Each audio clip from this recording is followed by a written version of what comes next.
கமியோதாஸ் kitchen சொந்தங்களுக்கு வணக்கம். இன்றைக்கி நம்ம பார்க்க போகிற ரெசிபி நல்லா புசு புசுன்னு இட்லி. இது முழுக்க முழுக்க நம்ம ரேஷன் அரிசி வச்சு தான் செஞ்சுருக்கோம். கொஞ்சம் கூட ரேஷன் அரிசி ஸ்மெல் தெரியாமல் ரொம்பவே சூப்பராக வந்திருக்கு இந்த இட்லி. பாருங்கள் எவ்வளோ சாஃப்டாக வெள்ளையாக சூப்பராக வந்திருக்குன்னு. அதுக்கு ஃபஸ்ட்டு நான் ரேஷன் அரிசி தான் எடுத்திருக்கேன். இந்த உலக்கில் 6 உலக்கு புழுங்கல் அரிசி எடுத்துக்க போகிறேன்.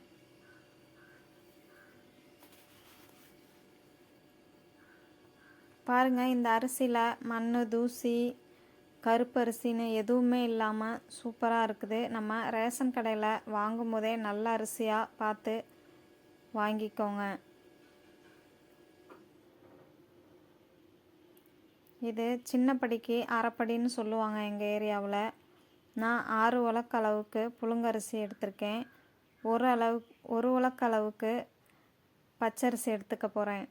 பாருங்கள், இதுவும் ரேஷன் பச்சரிசி தான். இதுவும் நல்லா வெள்ளையாக நெல்லெலாம் இல்லாமல் தூசி மண்ணெலாம் எதுவுமே இல்லாமல் சூப்பராகவே இருக்குது.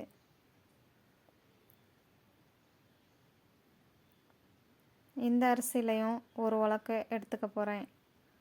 மொத்தமாக 7 உலக்கு அரிசி எடுத்திருக்கேன்.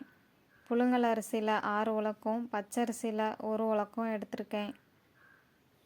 இட்லி நல்லா புசு புசுன்னு வரத்துக்கு ரேஷன் அரிசியை நம்ம எப்படி தேர்ந்தெடுக்கணும்னு நான் இந்த வீடியோவோட இடையில சொல்லியிருக்கேன். வீடியோவை ஸ்கிப் பண்ணாமல் பார்த்துட்டு வாங்க. நம்ம 7 உலக்கு அரிசி எடுத்தோம்ல, அதுக்கு இதில் தலை தட்டி 1 உலக்கு அளவுக்கு உளுந்து எடுத்துக்கலாம். பாருங்கள், இது போல் சேர்த்துக்கோங்க. நான் வெள்ளை உளுந்து தோல் நீக்கின உளுந்து தான் எடுத்திருக்கேன். உங்களுக்கு விருப்பம்னா தோல் உளுந்து கூட சேர்த்துக்கலாம். தோல் உளுந்து எடுத்திங்கன்னா நல்லா முழுக்க எடுத்துக்கோங்க. நான் தோல் நீக்கின உளுந்து தலை தட்டி எடுத்திருக்கேன். இப்போது இதை 4-5 டைமு நல்லா வாஷ் பண்ணி எடுத்துக்கோங்க. உளுந்தில் நமக்கு அவ்வளோக்கா அழுக்கு இருக்காது. அதனால் 4-5 டைம் நல்லா வாஷ் பண்ணிவிட்டு எடுத்தாலே போதும்.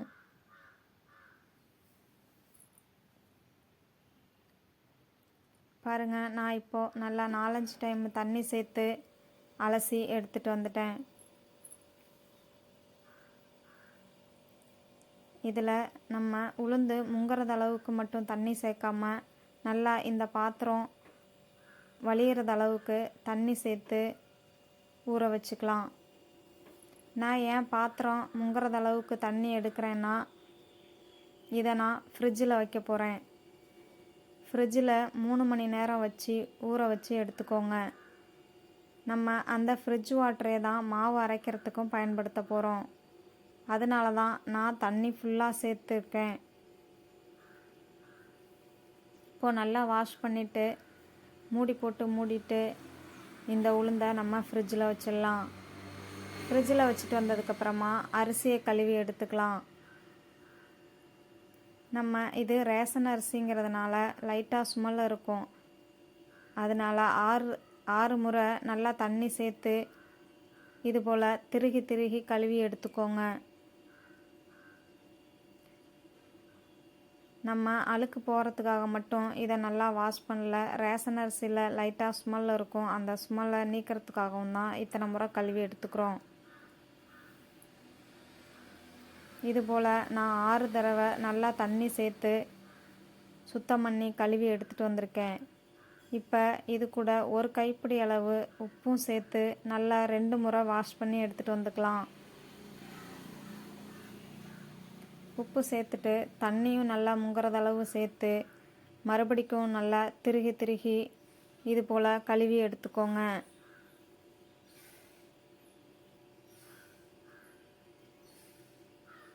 உப்பு சேர்த்து கழுவிட்டு தண்ணியை வடித்து எடுத்துக்கோங்க. மறுபடிக்கும் ஒரு முறை தண்ணி சேர்த்து நல்லா அலசி எடுத்துகிட்டு வந்துக்கோங்க. மொத்தமாக நம்ம 8 முறை தண்ணி சேர்த்து நல்லா வாஷ் பண்ணிவிட்டு எடுத்துகிட்டு வர்றது நல்லது. நான் 8 முறை நல்லா வாஷ் பண்ணி எடுத்துகிட்டு வந்துட்டேன். இப்போது இது தண்ணி முங்குறதளவு சேர்த்துட்டு இதையும் 3 மணி நேரத்துக்கு ஊற வச்சு எடுத்துக்கலாம். பாருங்கள் எவ்வளோ வெள்ளையாக சூப்பராக வந்திருக்குன்னு.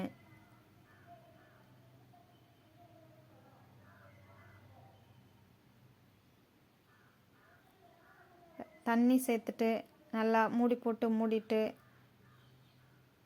இதையும் 3 மணி நேரம் ஊற வச்சு எடுத்துக்கலாம்.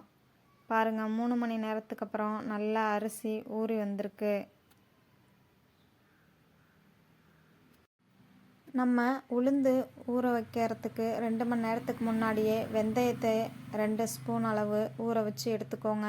ஏன்னா வெந்தயம் ஊறுறதுக்கு டைம் எடுத்துக்கும். அதனால் வெந்தயம் 5 மணிலேருந்து ஒரு 6 மணி நேரம் ஊற வச்சுக்கிட்டோன்னா நல்லா மசிஞ்சு வரும். அதனால் நான் முன்னாடியே ஊற வச்சு எடுத்துக்கிட்டேன்.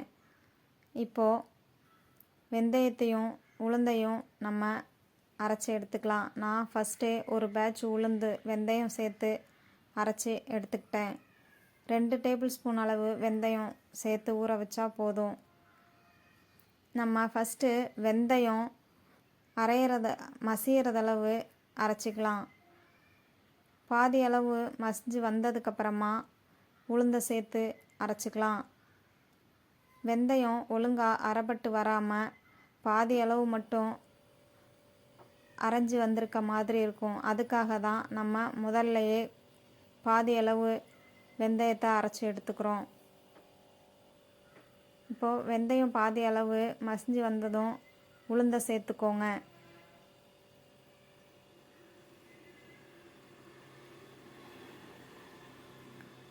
நம்ம உளுந்து வெந்தயம் எல்லாம் சேர்த்து அரைச்சதுக்கப்புறமா உளுந்து ஊற வச்சோம்ல அந்த ஃப்ரிட்ஜ் தண்ணி ஜில் தண்ணியை தான் நம்ம சேர்த்து அரைக்கணும். கொஞ்சம் கொஞ்சமாக தான் தண்ணி சேர்த்துக்கணும். அதிகமாக சேர்த்துட்டோன்னா மாவு அரைஞ்சி வரத்துக்குள்ளேயே ஹீட் ஆகிடும். ஹீட் ஆனிச்சுன்னா மாவு சீக்கிரமாகவே புளிப்புத்தன்மை அதிகமாயிரும். அதுக்காக தான் நம்ம இந்த ஃப்ரிட்ஜ் வாட்டர் தண்ணியவே சேர்த்து அரைச்சிக்கிறோம். இப்போ பாருங்கள் நம்ம ஃபஸ்ட்டு ஊற்றின தண்ணியெல்லாம் நல்லா இழுத்துட்டு மாவு அரைஞ்சி வந்துருச்சு. இப்போ நம்ம மறுபடிக்கும் அந்த ஃப்ரிட்ஜ் வாட்டரை சேர்த்துக்கிட்டோம். இந்த தண்ணியவே கொஞ்சம் கொஞ்சமாக சேர்த்து அரைச்சி எடுத்துக்கலாம். என்னோடது சின்ன கிரைண்டருங்கிறதுனால உளுந்தை நான் 3 பேட்சாக போட்டு அரைச்சி எடுத்துக்கிட்டேன். உங்கள்கிட்ட பெரிய கிரைண்டராக இருந்தால் 2 தடவை போட்டு அரைச்சி எடுத்துக்கலாம். இப்போது உளுந்து பாதி அளவு நல்லா மசிஞ்சு வர ஆரம்பிச்சிருச்சு. ஓரங்களெல்லாம் எடுத்து விட்டு நல்லா இது போல் மசிச்சுக்கோங்க. பாருங்கள் மாவு நல்லா மசிஞ்சு வந்துருச்சு. வெந்தயம் மட்டும் லைட்டாக மசியாமல் இருக்குது. இன்னும் கொஞ்சம் நேரம் நல்லா மசிஞ்சதுக்கப்புறமா நம்ம வேற ஒரு பாத்திரத்துக்கு மாற்றிக்கலாம். பாருங்கள் மாவு நல்லா அரைஞ்சி நல்லா புசு புசுன்னு வந்திருக்கு. இப்போது இந்த மாவை வேற ஒரு பாத்திரத்துக்கு மாற்றி எடுத்துக்கலாம்.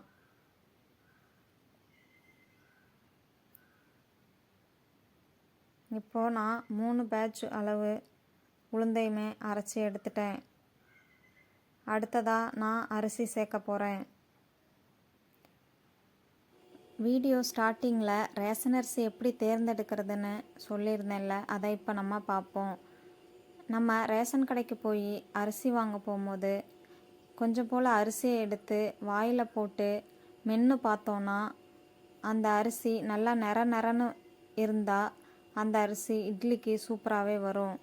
கொஞ்சம் பிசுக்குன்னு பல்லில் ஒட்டி பிடிக்கிற மாதிரி இருந்துச்சுன்னா அந்த அரிசி இட்லிக்கு ஒழுங்காக வராது. அது மாதிரி நம்ம தேர்ந்தெடுத்துக்கணும். நமக்கு பல்லில் ஒட்டி பிடிக்கிற அரிசி கொஞ்சம் பிசுப்பாக இருக்கிற மாதிரி இருக்கும். அப்போ அந்த அரிசியை எடுத்து நம்ம இட்லிக்கு யூஸ் பண்ணும்போது இட்லி நல்லா களி மாதிரி ஆகிடும். மென்று பார்க்குற போகும்போதே நமக்கு தெரிஞ்சுக்கலாம் இந்த அரிசி இட்லிக்கு வருமா வராதான்னு. எனக்கு அந்த நெரன்னு இருக்கிற அரிசி போலவே கிடைக்கல. எனக்கு இந்த அரிசி தான் கிடச்சிருக்கு அப்படின்னா அதுவும் ஒன்றும் பிரச்சனை இல்லை. நம்ம 6 உலக்கு புழுங்கல் அரிசி 1 உலக்கு பச்சை அரிசி எடுத்தோம்ல, அதுக்கு பதிலாக 5 உலக்கு புழுங்கல் அரிசி 2 உலக்கு பச்சரிசி சேர்த்து செஞ்சோம்னா ஓரளவு நல்லாவே தான் வரும். இருந்தாலும் நமக்கு இந்த நிறன்னு இருக்கிற அரிசியில் கிடைக்கிற இட்லி போல் அது இருக்காது. இப்போது நம்ம அரிசி உளுந்து எல்லாமே அரைச்சி எடுத்துகிட்டு வந்துட்டோம். இது கூட ஒரு 1.5 கைப்பிடி அளவு உப்பு சேர்த்து மாவை நல்லா கலக்கி எடுத்துக்கலாம். நல்லா உளுந்த மாவும் அரிசி மாவும் நல்லா கலந்து வரதளவுக்கு கலந்து எடுத்துக்கோங்க. மாவை கலக்கிறதுக்கு முன்னாடி முழங்கை வரைக்கும் நல்லா கையை வாஷ் பண்ணிவிட்டு கலந்துக்கோங்க. உங்களுக்கு ஸ்டார்டிங்கிலே உப்பு சேர்க்க பிடிக்கலைன்னா இட்லி ஊற்றுறதுக்கு மட்டும் தனியாக மாவு எடுத்து வச்சு அதில் உப்பு கலந்து வச்சுக்கோங்க. மீதி மாவை அப்படியே ஃப்ரிட்ஜில் வச்சுக்கோங்க. நான் எப்போதுமே எல்லா மாவுக்குமே உப்பு சேர்த்து கலந்து வச்சுக்குவேன். ஃப்ரிட்ஜில் வைக்கிறதுனால நான் உப்பு சேர்த்து தான் வைப்பேன். உங்களுக்கு விருப்பம் இல்லைன்னா நீங்கள் தனித்தனியாக கூட உப்பு சேர்த்து வச்சுக்கலாம். நான் இப்போ பாதி மாவை பிரித்து எடுத்துக்கிறேன். நாளைக்கு இட்லி செய்கிறதுக்காக நாளை புளிக்க வைக்கிறதுக்கு பாதி எடுத்து வச்சுட்டு மீதி மாவை ஃப்ரிட்ஜில் வச்சுக்க போகிறேன். பாருங்கள், எனக்கு மறுநாள் காலையில் இட்லி மாவு ரொம்பவே சூப்பராக தயாராகி வந்துடுச்சு.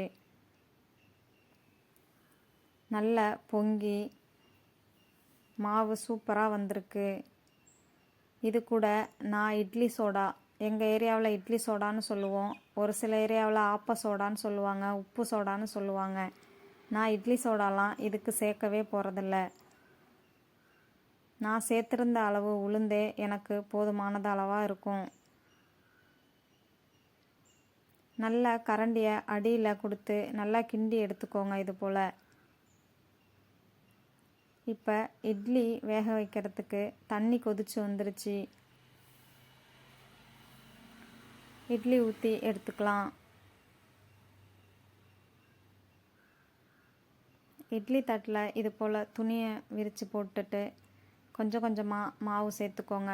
மாவு எப்போதும் 3/4 குழி அளவுக்கு சேர்த்தாலே போதுமானது. இட்லி வெந்து வரும்போது மேலே எலும்பி வரத்துக்கு கரெக்டாக இருக்கும்.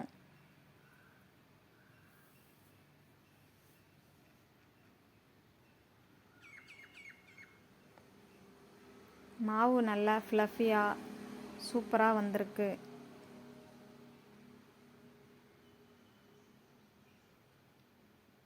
எப்படி மடிப்பாக மாவு சூப்பராக விழுதுன்னு பாருங்கள்.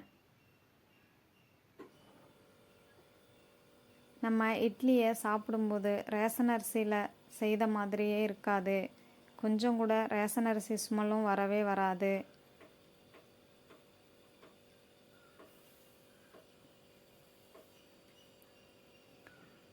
நீங்களும் இது போல் ஒரு பக்குவத்தில் அரிசியை தேர்ந்தெடுத்து இதே அளவுகளோட உங்கள் வீட்டில் செய்து பாருங்கள். இப்போது இட்லி வெந்துருச்சான்னு செக் பண்ணி பார்க்குறதுக்கு இது போல் ஒரு சீவாங்குச்சி எடுத்துக்கோங்க. அதை தண்ணியில் நனைச்சிட்டு இட்லியில் விட்டு பார்த்தீங்கன்னா மாவு ஒட்டாமல் வந்ததுன்னா இட்லி வெந்துருச்சுன்னு அர்த்தம். இட்லி வெந்து வந்ததும் இது மாதிரி வேறொரு பிளேட்டுக்கு மாற்றிக்கோங்க. பின்பகுதியில் கொஞ்சமாக தண்ணி சேர்த்துட்டு துணியை நம்ம ரிமூவ் பண்ணிக்கலாம். பாருங்கள், கொஞ்சம் கூட மாவு ஒட்டி பிடிக்காமல் எவ்வளோ சூப்பராக வந்திருக்குன்னு.